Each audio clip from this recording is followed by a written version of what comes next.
Possession crucial from this. How much longer will the referee allow? Dublin lead by a point, and there's the whistle. It's over. It's over. We earned it by winning the last 2 matches on the road, and that's not going to be taken away from us. But what I love in hurling, I love players that will never give in. He hits it. It's over the bar. Oh, holy Moses. Hello, welcome to the RTGA podcast. Mikey, Stafford and Rory O'Neill with you as always, and we're looking ahead to a hurling only weekend. God's sport, the purest of sports, given a weekend of its own. It's only right and proper. And to discuss that, we're joined by Jackie Tyrrell and Colm Keys of the Irish Independent. I hope everybody is well, yes? Great. All good, Super. Mikey. Good, Mikey. Hey, Yeah, lads. fantastic. We're recording a little late. Jackie was 10 minutes late. I'm not sure whether there was a generator fire in his house or what it was, but he's here now anyway, and that's the important thing. Everyone's going to be 10 minutes late. It's just nice that you sent the text, Jackie. That's all we want. The text is fine. Once we know you're coming late, we can we can work around it. I hope the fire is out anyway. I missed this on Monday. I just wanted to mention it because it's just so funny. And I think probably everybody's heard it by now. But in his post-match comments after the draw with Dublin, Davy Fitzgerald had to go with an unnamed hurling columnist who had supposedly likened a National League medal to a €2 coin. That columnist was, of course, our colleague here, Anthony Daly. And I just think it's funny that Davy really took issue with this, said like he's cheapening, he's demeaning it, but what Anthony Daly actually wrote was, over 4 decades on though, and winning a league title is nearly a trigger for hiding the cup and making sure nobody gets carried away. In fact, you don't even want to have to warn people off anymore. That was obvious amongst Water supporters after last year's league final against Cork.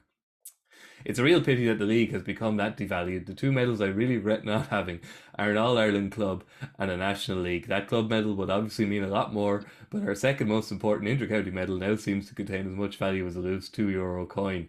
Colm Keys, it's hardly that Irish Examiner column was hardly an attack on the National League. I think it was a lament for it, but it's less about that and more about just the fact that Davy, he's clearly back on the sideline. As you said, he's on a war footing now, isn't he? And he has to find fuel for this fire somewhere. That's it. It's a war footing for him once he returns to the sideline. He had 2 players sent off. Obviously, emotions a little bit high, and he was looking for targets clearly and felt strongly about it after what was, a very, very competitive game. And we had very competitive league games all over the weekend. And it strikes me that the league is a series of battles without ever being a war. And last weekend probably proved that.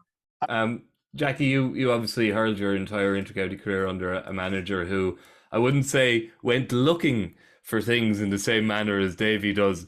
But, if trouble found Brian Cody, he wouldn't be so about, say, kind of escalating it, or at least seeming to use it to his advantage, or at least that's how we in the media saw it. Would that how it be in the dressing room?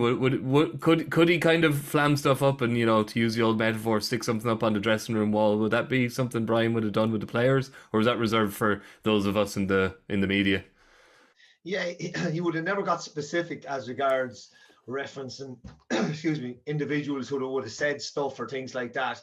But he'd often use the phrase they, or, the outside world have said X, Y, or Z, or that kind of stuff. And we would all know who we'd be talking about. I remember Sherlock Nant said we were over physical.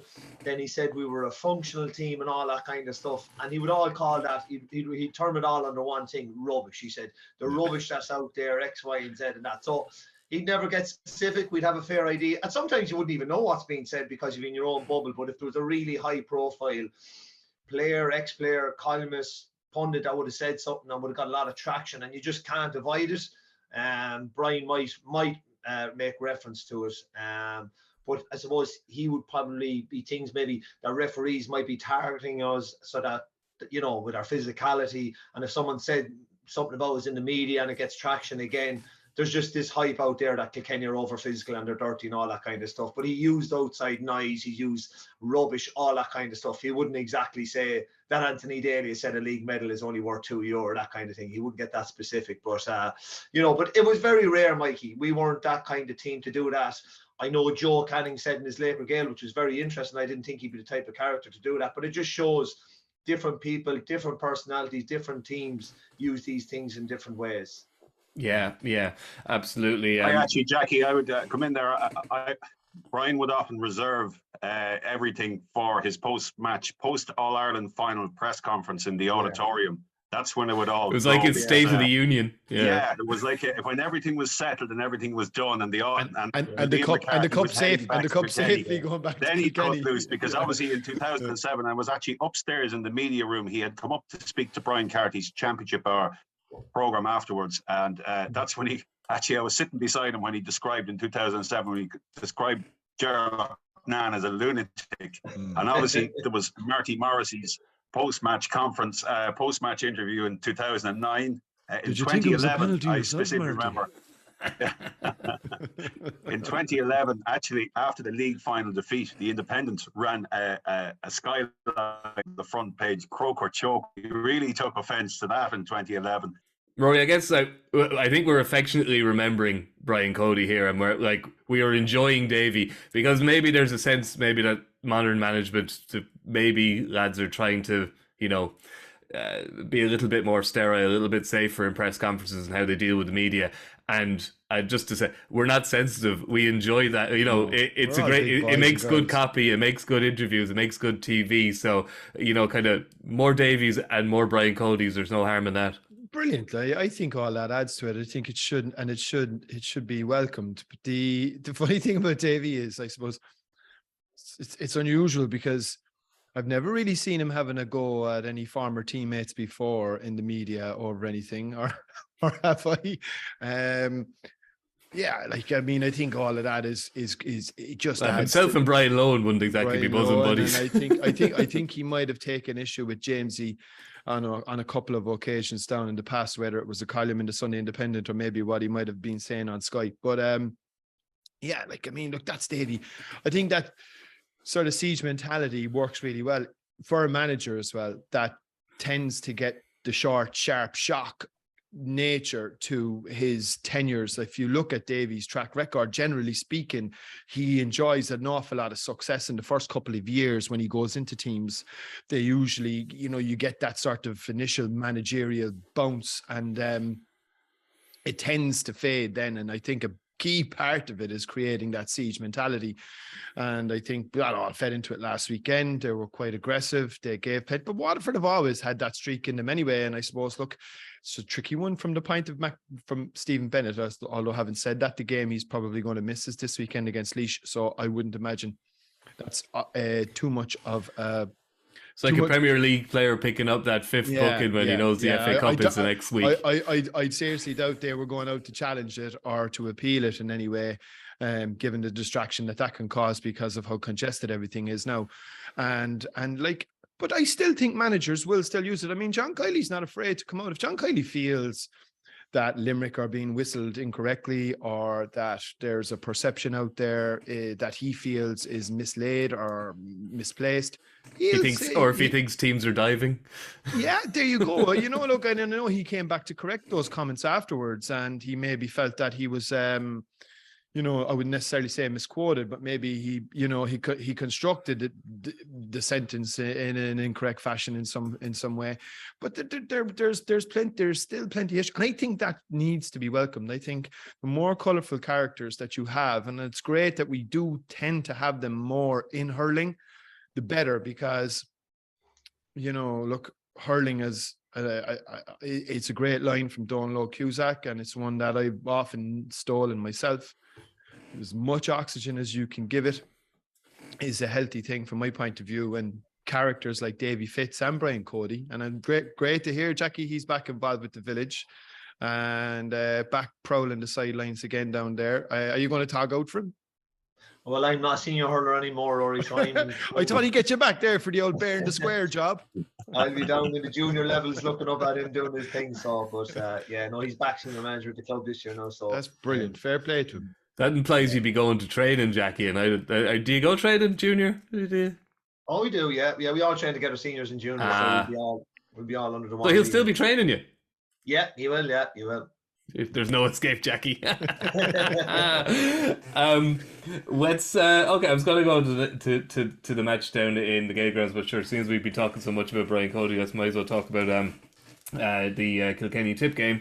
The first of the post Brian Cody era. We'll stop talking about the post Brian Cody era at some stage, but This game does look interesting, Jackie. We had Shane McGrath here. He says, we don't win, and we've an awful record in Nolan Park with Jason. We love going down there to play. And he's enthusiastic about it. And I'd imagine Tipp, you can only beat what's put in front of you, and they did massacre Laois, but they were able to leave Jason Ford on the line, and they didn't bring him on, and you could see the Cadell and Morris were on the bench and coming in, and like they had out a strong team, but Liam Cahill also had a decent bench to call on and didn't even call on his scorer in chief, gave him the week off.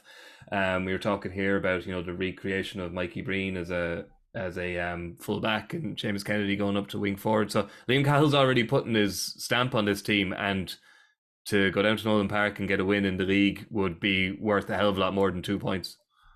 Yeah, it's obviously a huge game for both, and there's certain games within the league from a Kilkenny's perspective, and I'd say a lot of other teams, that they just put a lot of weight on it, and this will definitely be one for Kilkenny and for Liam Cahill, because he will he'll probably learn as much out of this game going into the Lions Den as he will of 2 or 3 other league games. And the same for Derek Ling. Like, how will Billy Drennan front up this weekend in a really hostile game, which is the local rivals Kilkenny and Tipp?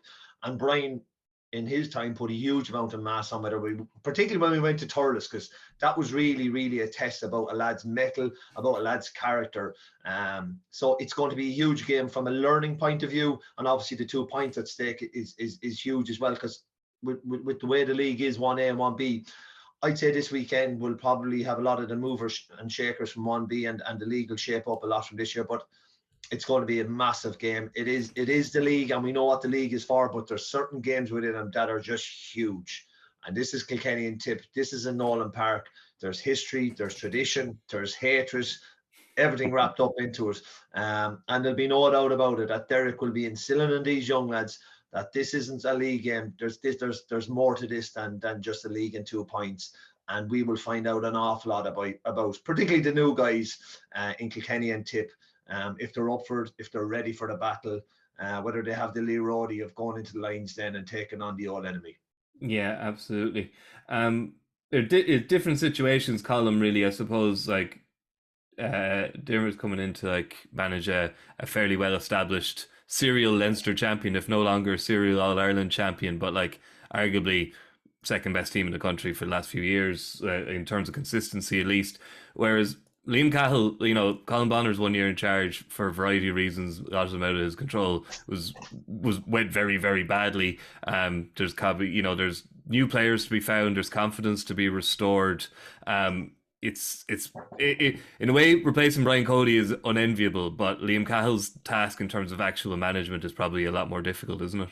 Yeah, it is, and I suppose for Derek Ling, he was by Brian Cody's side for between 2014 and I think 2019 when he stepped away. So he's lots of experience of standing very, very close to that hot seat. So it was, and it should be, even though it's daunting enough, but it should be relatively seamless. And that may seem strange to say to replace someone like Brian Cody, but I think given the position he had held for those 6 years, it's probably easier on him than anyone else. Liam Cahill, yeah, a lot of what he's taken Tipperary at a very, very good time. They obviously couldn't really sink any lower. If you take their first league game last year was also against Laois, and they won that by 4 points. Last weekend they won by 20. So already there's a sign there that there's significant pickup. And I look at their half back line. You see Brian O'Mara back with the squad this year. It's huge. Very, very big. I mean, he's a player that they always would have identified, stepped out last year, would have always have identified to come through. And then the other side of Ronan Maher is Brian McGrath. And to see those two players coming through and really bedding down, it looks like they're going to both bed down now, would be a real lift for Tipperary to have that half-back line in place. Breen is obviously an interesting one. But when you look at the record between these two teams in the league in regulation games, strip out the 2019 All-Ireland final, if you look back over the last 4 years, 4 or 5 meetings, never more than a point in it. The last 3 games, actually, regulation games in the league, whether it's Semple Stadium or Nolan Park, there's been just 1 point in it, and they drew in 2017. So this is a very, as Jackie said, and obviously a very keen rivalry, but beyond championship and the bigger games, even when it comes down to these games, there is rarely anything between them unless it's early season, and Tipp have lost heavily when they're All-Ireland and they've been All-Ireland champions. That's happened way back. But in modern terms, a really, really keen rivalry here still, no matter what. And I think Liam Cahill will focus on that. This is a game he will definitely have targeted. I think Tipperary and Kilkenny are two teams who will actually chase league success. They will focus on the war as much as those battles that we spoke about earlier. And I think this game will reveal a lot. I don't think we'll see Jason Ford and Jake Morris sitting on the bench for as long as they did last weekend. I had a closer look. Sorry, Jackie, go on. They're also playing again next weekend in that Dylan Quirk fundraiser as well. So they're playing 2 weeks in a row. Yeah. So, I had a close. World War II. I had a closer look at the game there on against Antrim from the weekend, and a couple of things stood out for me. Like from Kilkenny's perspective, like they did use the short game a little too elaborately than necessary. But I think it's the kind of game that's going to take time to bed in. And that's a big culture shift for a county like Kilkenny, like no doubt whatsoever that they'll figure it out. The times to look for intricacies are being more direct. One of the noticeable things about Limerick when they adopt it is they're masters of timing. Like there is a time with the short game to push the button. Limerick get these lovely 1-2s and maybe a third. Their plan always seems to me anyway, it's about using the short game to create a little pocket of space for the final leg of the triangle, which then in turn vastly improves the delivery and the quality to Flanagan and Gallan. It isn't about purely transferring the ball from back to front. And I just thought at times on Saturday, Kilkenny looked to move it short through a good bit of traffic. I think that's going to evolve as they adopt it a bit more, but I don't see them becoming Watford or Wexford under Davy. I think they'll pluck parts of modern hurling that are effective and they'll blend that well with their own philosophy. But I'd expect them to remain fairly loyal to some of their more long-standing principles around inside forwards being able to fend for themselves. One thing that was surprising was their finishing. At times, very a bit hurried, lacking in a little composure, and had a kind of a nervousness. But like that's kind of that would be uncommon with Kilkenny. But I just think that's sharpness, and I think that'll come. And there's no better place to sharpen the blades than Nolan Park against Tipperary. Yeah, absolutely. We'll move on. That's because there are, as you say, there's a couple of games that really are worthy of attention this week. It's a good fixture list. Moon to Pierce Stadium next 2:00 on Sunday. Galway and Cork is a very interesting one, I think, Jackie, because I think Cork perhaps will feel they'll have got so much out of last week, and one of the things people are saying is kind of how hard they worked, how physically up the fight they were, especially in the second half, which might have been, kind of where people might have targeted Cork in the past and said, sure, if it's a shooting contest, they might beat us, but let's drag them into the trenches. Galway, to me, strike me as a team who, for the last few years, along with Limerick, can do both. They can they can drag you into the trenches, but if you want to have a shooting contest or turn it into a skills competition, Galway can do that too. So this will be a really interesting test for Pat Ryan and Cork, won't it? Yeah, it really will. And I suppose the question will be asked, will Cork bring what they did last week in the second half? Will we see signs of it right consistently throughout the game, or they can't afford to do it for a half and then get a bit of a bulk in a half time and come out in the second half? Will we see the likes of Patrick Horgan putting in those hooks and blocks like we've seen at the end of the game? He hasn't really done it on a consistent level throughout his career. Maybe the time is now where Pat Ryan is like, look, this is the standard. We need to come to the table, 15 guys putting the shoulder to the wheel. So that will be interesting to see that question. Also the other kind of guys like Tommy O'Connell, who thought was really good last week, how will he perform again this week? Owen Downey at full back, Conor O'Callaghan, these new guys as well, will they be able to shore up, we say, the full back line? Because Kieran Joyce has 6, and they've loads of options at 5 and 7. So those questions, we'll learn out a bit more about that. Galway, who were really impressive last week. I was a little disappointed with Evan Nyland and Donal O'Shea because they need to unearth new talent. I thought it was the old guard again. I thought Garrod McInerney was outstanding the weekend. I thought when Brian Concannon came on, he offered a whole different threat to what that Donal O'Shea or Evan Nyland had proposed inside. So although it was a really good performance, I'm sure Henry would have liked a bit more out of them to develop the panel a bit. So he'll be seeing how they go, and will we start to see more of maybe the old guard of Galway guys coming back and being sprinkled into this team? So, fascinating the game again, and I do think both managers will learn an awful lot more about their panels, about their teams, and how consistent they are. Can they back up another performance? And it's not all about silky hurling and all that. Like, if Cork don't win this weekend, don't play well, but they front up, they work hard, things just don't work out for them, and maybe some of their key players just don't perform, there's still a consistent approach as regards attitude, work rate, and body language, something you can build on into week 3, into the third round of the league. Yeah, Colm, one interesting thing from the Wexford match was, it wasn't a constant, but it was noticed, the use of Conor Whelan. He started further out the field and perhaps we're usually used to seeing him, and was even kind of doing a little bit of sweeping, or at least going back to collect the ball, from in the half back line. Not to start the Aidan O'Shea argument in hurling, but to me, Conor Whelan, I know they do have a fair number of talented inside forwards, but to me, he's the most terrifying, possibly one of the most terrifying full forwards in the game. So to kind of bring him out the field, you do lose something. That's for sure. I think, but games like these, managers will always test out a player in another position, and that it was relatively risk-free to do that down in Wexford Park. Unfortunately, yeah. Yeah, I just think it was a type of game. Let's throw him out there, see what he can add in. You might be looking for that for 10 minutes in a championship match at some stage to dig them out. I don't think that's a long-term solution, because, as you say, inside he is terrifying. There's that goal he scored against Cork in the early stages of last year's All-Ireland quarter-final. He has that low centre of gravity and that ability to sweep over shots from very acute angles from the sideline. So look, Conor Whelan is their main inside threat. As you say, he's one of the best inside forwards there is, and I think that was very, very much a temporary measure. I do agree with Jackie. I think Galway need Evan Nyland to step up. They need someone that can bring consistency to place balls in the wake of Joe Canning, and after Joe's departure.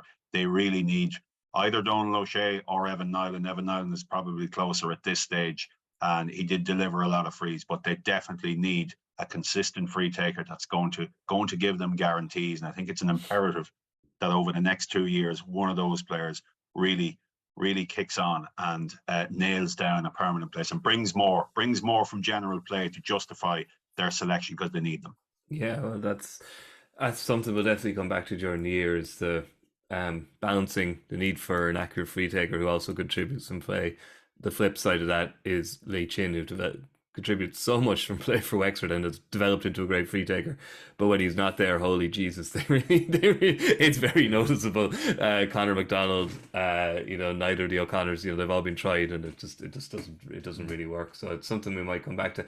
Also in this game, Rory, which is, again, could have brought this topic up talking about any game, but this one, particularly because of how Cork's maybe approach might change under Pat Ryan, and it's something Shane McGrath mentioned in his column yesterday, is just the sheer physicality of hurling now, and just whether you're, would a Joe Deane make this Cork team? Would a Joe Deane make any inter-county team? Obviously, like the talent, of course he would. Would he be spotted even with his talent, or a Chad Fitzpatrick, or a Pat Fox, or, you can go back, obviously lads get smaller the further back you go. Jackie probably started out marking midgets and ended up marking, rugby back rowers, in the end of his career. I'll ask you in a second, Jackie, but Rory, it is noticeable, isn't it, that, like, this isn't new, but it does seem your knacky little corner forward is a bit of a rare breed these days. Yeah, but I mean, I still think they're like the cornerback for Kilkenny last year, Jackie, Mickey Butler, right?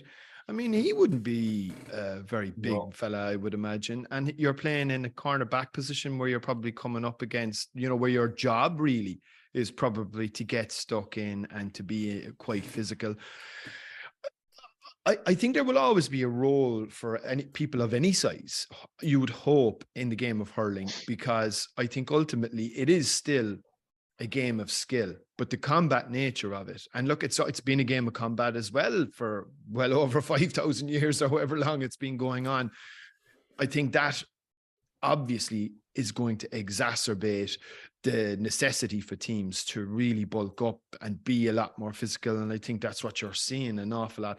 I mean, it is really interesting, I think, now, in terms of you know, how the game was even refereed. I thought it was quite interesting actually. Last weekend we saw John Keenan for the first time since his Munster final outing. You know, he was obviously taken back out of the cryogenic chamber after his performance in the Munster hurling final, where he effectively ignored the rule book or introduced a half foul, which I think the half foul exists in the rule book somewhere, but I think only hurling people can find it.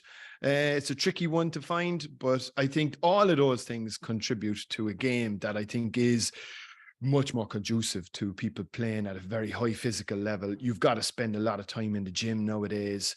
But I don't necessarily think being small rules that out. Like, I mean, I think if Joe Deane exists now, or Cha Fitz, or these types of hurlers, you'd find a role for them. But they would have to spend probably as much time in the weight room as they do in the ball alley.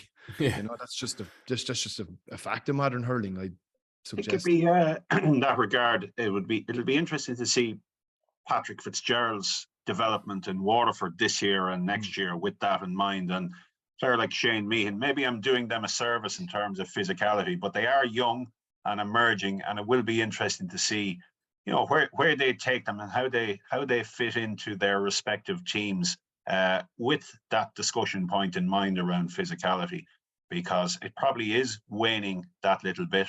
That you know, Kevin Broderick is another one from Galway that you'd have in mind for that.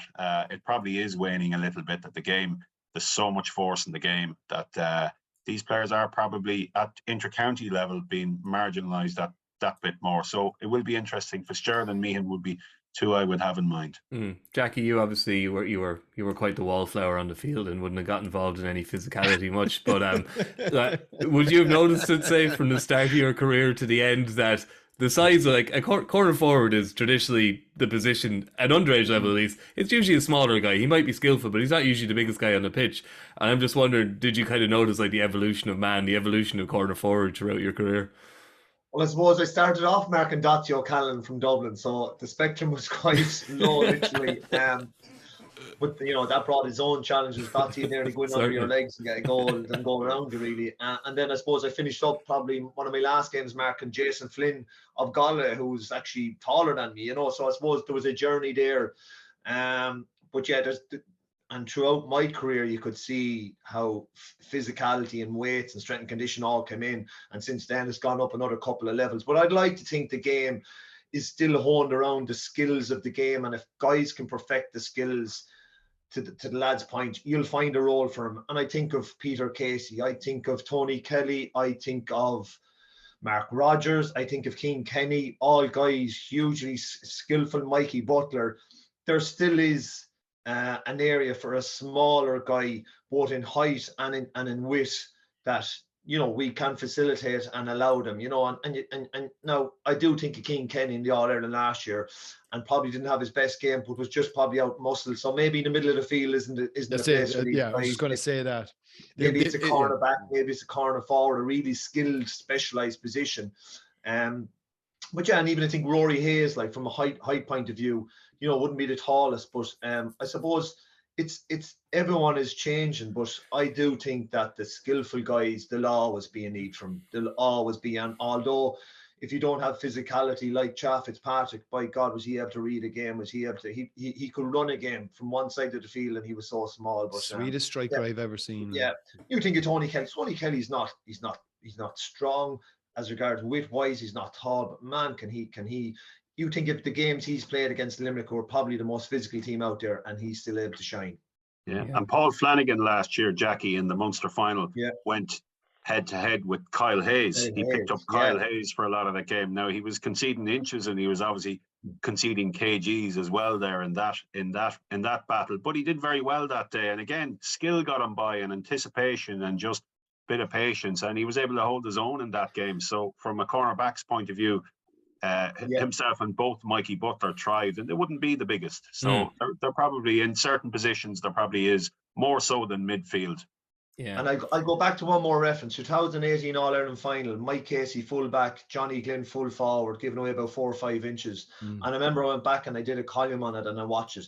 I think Mikey Casey touched the ball 3 or 4 times and was absolutely outstanding, and took Johnny Glynn out again, and was one of the big fillets of why Limerick were All-Ireland champions. So perfect example. Yeah. We've mentioned Limerick, Clare, so we'll finish up on that. We haven't got time, obviously, to mention all the games. Jackie is fascinating because, like, there was a cigarette paper between these teams last year. Obviously, they drew in the league, they drew in the round robin, and then they obviously drew in the Munster final. Drew in the Munster final in 70 minutes, and obviously Limerick prevailed by a goal. It's in the Mick stand is sold out in the Gaelic Grounds already. They're probably going to get upwards of 30,000 at this match. This is, as you said at the start about Tipperary Kilkenny, there are certain league games that mean more than there's a weight attached to them. There's an anchor attached to this one, isn't there? Absolutely, and they've rekindled an old fire and an old tradition and a rivalry there. And if you think about it, it's probably easier for some Clare fans to get to this game than there is Limerick fans. So it's almost like a home game for them. So this will have we'll get huge attention. There'll be a big crowd at it. They're after really getting to know each other. We think of the Munster final last year and the games that they've played. So this is going to be another humdinger. And I suppose Clare are gone very much under the radar. I suppose the end of last year kind of set people's expectations, I think, back of them. But this is a really, really good team. Brian Lohan has done an outstanding job. We still have the likes of Mark Rogers, who we think is going to kick on. I'm sick listening to Anthony Daly about this Adam Hogan cornerback. He thinks he's going to be the next big thing. So they're doing a lot of good stuff. I suppose John Conlon, who's key to that whole piece, because if he's at 6, he just knits it all together. If they don't have him, they probably have to jig things around. So he'll be very important to him. Tony Kelly didn't play last weekend. We might see him this weekend. So Clare are building a really, really nice panel. Aidan McCarthy is back. So, they're doing a lot of right things without kind of getting probably the recognition or the focus of it. So it'll be a good asset test for them this weekend going into the Gaelic Grounds, and we know that rivalry. Limerick will obviously want to bounce back from last week. They'll probably change around their team again. I don't know if we'll see maybe Declan Hannon or Garrod Hegarty. They might give them the week off. So there's a lot on the line this weekend. Yeah. Colm, we talk a lot about Limerick and their attitude to the league in the last couple of years. The more I think about it, the more I can see another perspective on it for John Kiley.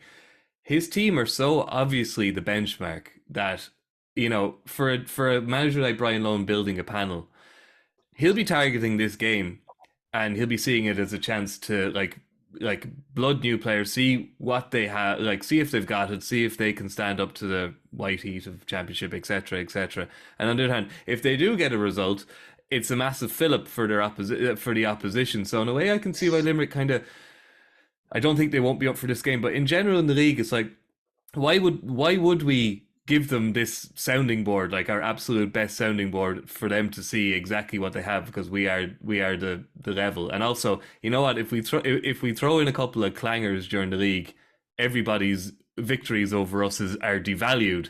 And I'm not saying this is how he thinks, but from the outside, this is kind of how I'm beginning to think about it. And it's kind of canny, because all those teams who beat Limerick in the league last year, by the end of the league, they were kind of blowing out their cheeks saying, well, did we really beat Limerick, or did we beat, a shadow of Limerick? So I don't think that applies this weekend, but at the same time, it's interesting for me to think about how Brian Lohan's approaching this game and how John Kiley's approaching it. And I think Brian Lohan will be taking it a lot more seriously, even though I know John Kiley won't want to lose it.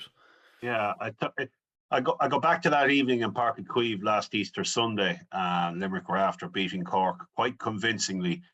There was almost a sense of deflation about everything that had gone on in the league. Limerick under pressure, there wasn't a word about it. Even Tipperary or Waterford had struggled that day to beat Tipperary, and you got a sense that this is just a whole new ball game, and John Kiley admitted as much. And the only thing I'd say about it this year, Mikey, is that the All-Ireland final for them in 2021 wrapped up in late August, mid to late August. Last year, it was mid to late July. So you could say, and they probably are, a month more advanced than they were this time last year. And that was probably reflected in Park Queeve the other night.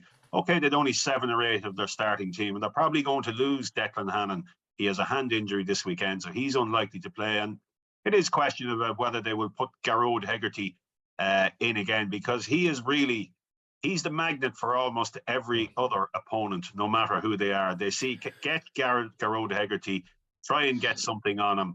and you can start to consider bringing Limerick down, because he is the totemic big figure in there. The other one column is Aaron Gillan, obviously, and John Kiley is staying stum on this. Do you get any have you any insight on this one? Because obviously, it's a disciplinary matter. They're not wanting to include him. It's a huge call to leave out your scorer in chief. It is a huge call, but they left out one of their players something similar during last year's championship. Obviously, that made the public domain. And obviously they have to follow that template. So maybe it'll be a time for time, that the same length of time for when that player was removed from the squad until the end of the championship. I would say we will see Aaron Gillan back towards the end of the league. I do not think that Limerick will leave him out when they're chasing 4 in a row. No. Obviously they have to make a point, but I do think we will see him back probably towards the end of the league, and certainly by the first round of the Munster Championship. He will be in the picture, whether he starts or not at that stage, but as the season goes on. But right now, yeah, he's off the squad, and he's off for an apparent disciplinary issue. And obviously Limerick aren't saying anything about it, but I do think he will be back. Yeah, I guess Rory, his chances of getting back in the team, back in the panel, will depend a lot on how, kind of the new crop get on during the league, when they're given their chance. Jenny, Mikey, I don't know. A fully fit, fully functional, fully focused, minus all distractions, Aaron Gillan walks into a team, starts 100% every time. He's just you can raise your bar a little bit if you're John Kiley, if there's lads kind of putting pressure on. You can fire any kind of dirty old ball into him, and even if it's an old 30-70 that might be over his head, or it might be bouncing in front of a fullback who might be pulling out of him, he'll probably still win it. And if he doesn't, he might draw a foul or a free. I'd say he's a nightmare for defenders to have to deal with, because he's physical, he's aggressive. It's why, I think a lot of their success. I mean, look, a lot of their success, they just have fantastic hurlers. And by the way, speaking of fantastic hurlers, was one point I would like to make. I heard rumor, I wasn't there, obviously just watched it on TV, that Cork supporters booed Cian Lynch when he came on the field, and they should be ashamed of themselves. I was disgusted to hear that, by the way. I mean, I don't know what the motivation for that was, but whoever did it anyway should hang their heads in shame. And it's just not the way Cork supporters should behave, especially with such a legend of the game like Cian Lynch. But anyway, I think, look, from Limerick's perspective, they've got so many strings to their bow. I think that's what Kiley is going to be looking to try and do for this league campaign. See, can he add another couple? The Garrod Hagerty one, probably the most consistent hurler over the last 7 or 8 years, maybe, in terms of the top hurler in the country. From my money, certainly that would be a contest between himself and Cian Lynch. They certainly don't want anything happening to him, so I might give him the week off this week. But it'll be a pretty raucous atmosphere. I think one of the things that struck me is just the size of the crowds that have turned out in the opening rounds of the league. And sometimes, like, to use that famous Brian Cody cliche, the game took on a life of its own, and the game might take on a life of its own. You might need lads in there to get involved in a little bit of hand-to-hand stuff. Limerick and Clare don't need a huge amount to spark off each other. These are lads that know each other from very, very young ages. I mean, you're talking about fellas that went to Ardskull, Flannans, played Harty Cup against each other, sometimes with each other, going on to colleges and playing underage against each other. So, and then they live in each other's ears. They're very, very close. Like this, it's great that it's on RT on Saturday night. This will be a cracker. Yeah, I think it will. We will look forward to it, and we'll review it on Monday.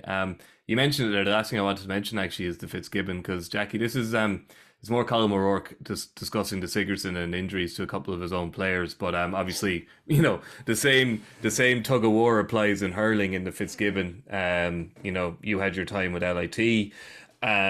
When I think you were, how was that dealt with by Brian Cody? Were you left alone for the month of January and early February, or were you expected to train, or were you expected to play the odd game? And I suppose the follow-up question is, what do you think they should do with it? We have Lee Keegan today suggesting that moving it to November is a bad idea, because that's when inter-county teams are loading up and doing a lot of heavy training, so you'd have the same injury problems. He reckons, and we won't get into it again, but he reckons getting rid of the pre-season inter-county competitions and leaving space for it. But everybody has a different suggestion on it, and it's one of these issues where the GA just kind of needs an extra month, seems to be the only solution. Well, there is an extra month. It's called August. All right, calm down, you. Look, first of all, it's an absolutely outstanding competition, and one that carries a huge amount of mass with players. To win a Fitzgibbon is very prestigious. And you talk to Tommy Welsh, who didn't win a Fitzgibbon, it still galls him to this day, and he did everything in his power with his really great team in UCC to win one, and they never did. I was lucky enough, I won 2 with LIT. I suppose in fairness, Brian was brilliant. He left us to give the Fitzgibbon a good lash, because we trained very hard with Davy Fitzgerald and really didn't call on us unless kind of really needed to. And that was the way he always managed it. I'm not sure what other counties do. It does need a place in the calendar. I do feel that this January, February window is the right time to do it. And I have raised this point already, and I know there's funding issues and things like that, but I think the Walsh Cup and the tournament before the league, we need to maybe look at that and being able to remove that from that time of the year, because it's a very busy time of the year for young guys in college and hurling intercounty. And I look at Owen Cody now. I know he's probably only one of a very small community who won a Club All-Ireland, and the following week he's back out for Carlow IT and things like that. But it's a great tournament, and it's great exposure for guys trying to break into an intercounty team, and the level of competition within it is really high. Like most colleges would have 7 or 8 intercounty teams or players. And I remember when we played in LIT, we'd actually 17. So it's to find the balancing act of where we put this. And I suppose the balance that it comes back to intercounty managers being fair to him and give him the opportunity to play during the week, and realistically looking at the weekend and saying, look, this guy has played too much, or he needs a week off, and the player needs to have responsibility and say, look, I'm tired, or I'm fatigued, or I'm carrying a bit of a knock, I need to sit this out. So it's using their head, and it's good man management from an intercounty, and the responsibility lies with them. Colm, it's your own county man, Colm O'Rourke, who's raised it this time, and he has defended the Sigerson in the past, but then once you become an intercounty manager, the tunnel vision kicks in, and I guess the idea of removing the pre-season competitions, they'll just be replaced by challenge matches, and intercounty managers will expect the same third level students to be available. As Jackie says, the Fitzgibbon is a great shop window to play intercounty, but if you then don't make yourself available to the intercounty manager because you want to keep yourself fresh for Fitzgibbon, that might be your one and only shot. So it's really tricky, and it's very hard to ring fence those hurlers unless you're Brian Cody, managing one of the greatest hurling teams of all time, and you can actually say, lads, go play, and I'll draft in some young lads and some intermediates or whatever, and we'll get through the first few rounds of the league. If you're the likes of a Colm O'Rourke in Division 2 of football this year, you don't have that luxury. So it's a really tricky one. Is there any sense within the GA that this is a nettle they want to grasp? I think it will be grasped. I think the pre-season competitions will be looked at. They might not necessarily be removed altogether, but I think if you start the league 2 weeks earlier, and you provide 2-week gaps between the games, and obviously you go alternative hurling football. That's not ideal in some respects, but if you start it 2 weeks earlier, then you're building in gap weekends that the third level competitions can slot into. You can also run your pre-season competitions from the start of the year. You don't have to finish them. They don't have to be pre-season competitions. They can be development competitions as well. You could relist them, and you could actually finish them on those gap weekends. So there is actually a way to wire all of this in the early part of the season, just by extending or by lengthening the league window of opportunity. Say it's 9 weeks currently. If you extend it to 11 and even take an extra week and push the All-Ireland final back into the first weekend in August, I know Rory's talking about August, but you can actually, there still is probably flexibility to add another week into August as it is. I think it's possible. I don't think the right fit for Sigerson Fitzgibbon third level competition is November, December, because obviously there's a lot of exams for students around that time. And also third level GAA, the footprint GAA has in third level colleges, universities across the country is so greater than any of its rival sports. And I think that point needs to be stressed, that it has to, a window and something that they're comfortable with has to be found, because not only that, it provides administration framework for the future, which is important for the GAA as well. So there is a lot of importance. I can understand Colm O'Rourke that last weekend, Meath and Clare was a huge game for both those counties. It could be the difference between 5th and 6th in the end of it all, and that could be the difference between Sam Maguire and Tailteann Cup football. Obviously, and if Colm O'Rourke takes his team into the Tyrrell Cup in his first year. It's not over for him, but he's certainly behind, and he's scrambling. His stewardship of meat is scrambling. It's different.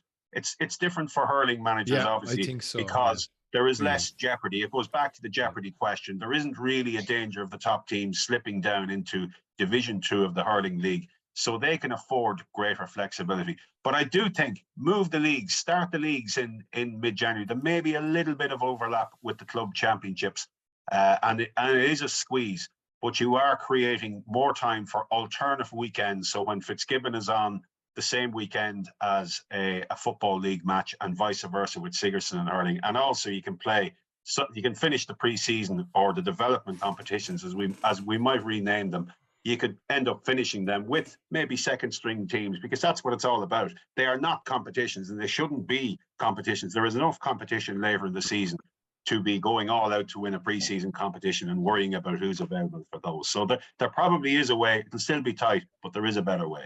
Okay, another conundrum to deal with. It's never straightforward, is it? All right, lads. Well done. I think we've had we've done a preview. We've had a few philosophical conversations. What more can you want on a Thursday morning? He's not done. Sorry, I do think one very interesting game this weekend will be in Parnell Park. Dublin and Antrim. Yeah. I just, I think this is a very, very big year for Antrim hurling. Colm may correct me here now, or certainly might add in. Is this it's the first time that I remember Antrim being Tier 1 league and Tier 1 championship for quite a long time. I mean, I couldn't say offhand, but it has happened. It has happened before, obviously. But you're going back a good while, probably, I would imagine. Yeah, probably going back to 13, 12, sometime around that, I think. Yeah. So and look, this is by and large a new team. I think it's a big year for them. I think if they were to, really push on, what you don't want from an Antrim perspective is this yo-yo effect. What would be fantastic for both hurling in the broader scheme of things, but particularly for the Leinster Hurling Championship, is if we could get a fifth, really properly competitive fifth team. And I think Antrim are probably the closest that with that type of potential. And I think it's a big year for them to try and maintain their status in league and championship. And I think it is an opportunity potentially on Sunday, for them to go and maybe eke out the result of the weekend. They've usually a good record against Dublin, even though Dublin can be quite difficult to beat. As we know, in Parnell Park, it's a really good fortress for them. But that potentially for me has an awful lot of intrigue attached to it as a fixture. Yeah, okay. And they were pretty close to Kilkenny coming down the home straight. I think Kilkenny had to get the last 3 points. There was only 2 points with 10-15 minutes to go. So Kilkenny got the last, was it the last 3 or 4 points, whatever it was, to come and win that game. And obviously they had the result against Clare in Corrigan Park at the start of the 2021 league. So and you look at Dunloy, so competitive. Obviously Antrim club teams have been competitive before without necessarily their county team following through. But no doubt about it, they are the most likely of those teams in Division 1 to survive, above Westmeath, above Laois. They are most likely to survive. One interesting result, just to my point of view, looking at Kildare in Division 2A beating Carlow by 14 points. You're talking about Leinster teams coming. There's a county that's like last year. It was a draw between them. Now maybe Carlow have regressed, but I thought it was a very significant result for them to win by 14 points last weekend. Yeah, there's definitely something building in Kildare. I guess it's the epicenter. It's all the Kilkenny men living in the county. And the epicenter is the club in Ace, but I guess it's to spread it county wide, and I guess that's the process they're at the moment. Okay, thank you very much. Obviously, you can watch the Gaelic Grounds battle in this war, a phony war. Limerick and Clare on RTE2 and the RTE player on Saturday evening. Saturday Sport and Sunday Sport will keep you up to date, as will the RTE website across all the league matches. And we'll be back on Monday to preview the weekend's action. Review, not preview. Okay, we will. I've gotten out of talk, so it's time to go. Thank you to Colm, thank you to Jackie, and thank you to Rory, and we'll chat to you again next week. Good luck. Crucial from this, how much longer will the referee allow? Dublin lead by a point, and there's the whistle. It's over. We earned it by winning the last 2 matches on the road, and that's not going to be taken away from us. But what I love in hurling, I love players that will never give in. He hits it! It's over the bar!